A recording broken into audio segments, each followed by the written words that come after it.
Hello అండి, welcome to my channel. ఇవాళ గుత్తి వంకాయ కూర ఏ విధంగా చేసుకోవాలో చూపిద్దాం. సో ముందుగా నేను ఇక్కడ ఒక 11 వంకాయలు దాకా తీసుకున్నాను. ఈ వంకాయలు ఫ్రెష్వి. ఇక వీటిని మనం 4 పీసెస్గా కట్ చేసుకోవాలి. అంటే చూస్తున్నారు కదా, ఇలా కట్ చేసుకోవాలి. ఈ విధంగా కట్ చేసుకున్న తర్వాత మనం ఒక నిమ్మకాయ సైజ్ అంతా చింతపండుని నానబెట్టుకోవాలి. వేడి నీరు వేసారంటే చింతపండు అనేది త్వరగా నానిపోతుంది. నేనైతే ఇక్కడ హాట్ వాటర్ తీసుకున్నాను. సో ముందుగా ఒక మిక్సీ జార్ తీసుకొని ఇందులోకి వేయించిన శనగగింజలు వేసుకోండి. పల్లీలు వేసిన తర్వాత కొద్దిగా జీలకర్ర. ఇప్పుడు నేను ఇందులోకి కొద్దిగా మటన్ మసాలా వేస్తున్నాను. టేస్ట్ అయితే చాలా బాగుంటుంది. ఒకవేళ వద్దనుకుంటే స్కిప్ చేయొచ్చు.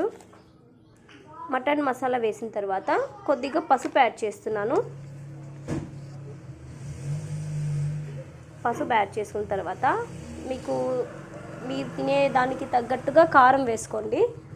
నేను ఇక్కడ 2.5 స్పూన్ వేస్తున్నాను.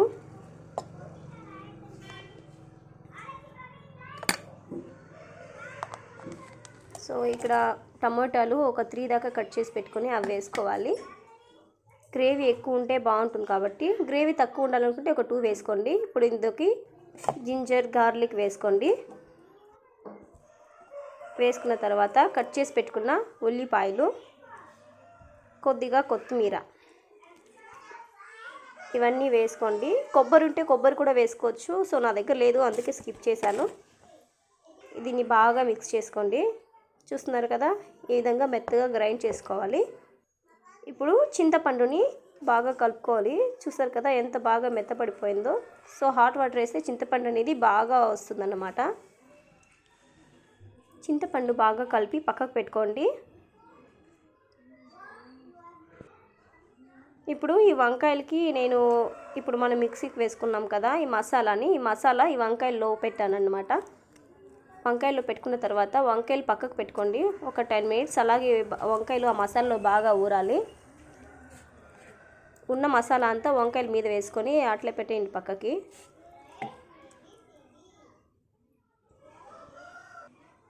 నేను ఉన్న మసాలా అంతా వంకాయల మీద ఈ విధంగా 10 మినిట్స్ పెట్టాను. అప్పుడే మసాలా అనేది బాగా ఉంటుంది. ఇప్పుడు ఒక ప్యాన్ పెట్టుకొని అందులో ఆయిల్ వేసుకోండి. ఆయిల్ వేసిన తర్వాత కొద్దిగా ఆవాలు చిట్లిన తర్వాత కరివేపాకు వేసుకోండి.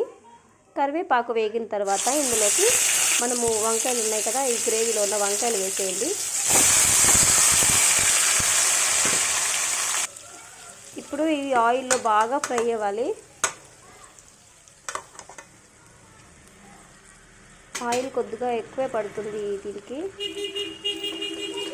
ఆయిల్ కొద్దిగా ఎక్కువ వేసుకొని బాగా వేయించుకోండి వంకాయల్ని.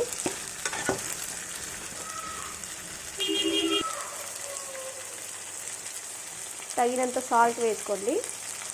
నేను ఇక్కడ 2 టేబుల్ స్పూన్ సాల్ట్ వేసుకుంటున్నాను. సాల్ట్ వేసుకున్న తర్వాత చూస్తున్నారు కదా, ఇక్కడ నూనె అనేది పైకి తేలాలి. ఆ విధంగా గ్రేవీలో ఇప్పుడు చింతపులుపు యాడ్ చేసుకోవాలి. చింతపులుపు యాడ్ చేసిన తర్వాత వంకాయలు చాలాసేపు ఉడకాలి అన్నమాట. అప్పుడే వంకాయలు అనేది టేస్టీగా ఉంటుంది.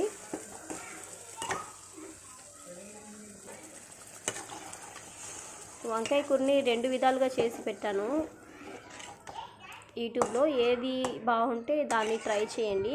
ఇదైతే చాలా బాగుంటుంది. పెళ్ళిళ్ళలో చేస్తారు కదా, ఆ విధంగా ఉంటుంది వంకాయ కూర. వంకాయలో కొద్దిగా వాటర్ కూడా యాడ్ చేసుకోండి, ఎందుకంటే వంకాయలు బాగా ఉడకాలి. సో చూస్తున్నారు కదా, వంకాయలు అయితే ఇలా పట్టుకుంటే మెత్తగా ఉండాలి. ఇంతవరకు ఉడికిన తర్వాత ఒక 2 మినిట్స్ అలాగే సిమ్లో పెట్టి వదిలేయండి. గ్రేవీ అనేది చిక్కబడాలి. చిక్కబడిన తర్వాత చూస్తున్నారు కదా, ఈ విధంగా వంకాయ అనేది స్మూత్గా అయిపోయింది. ఇంకంతే, స్టవ్ ఆఫ్ చేసి పెట్టుకొని ఈ వంకాయ కూరను చక్కగా సర్వ్ చేసుకొని తినండి. నచ్చితే కామెంట్ చేయండి.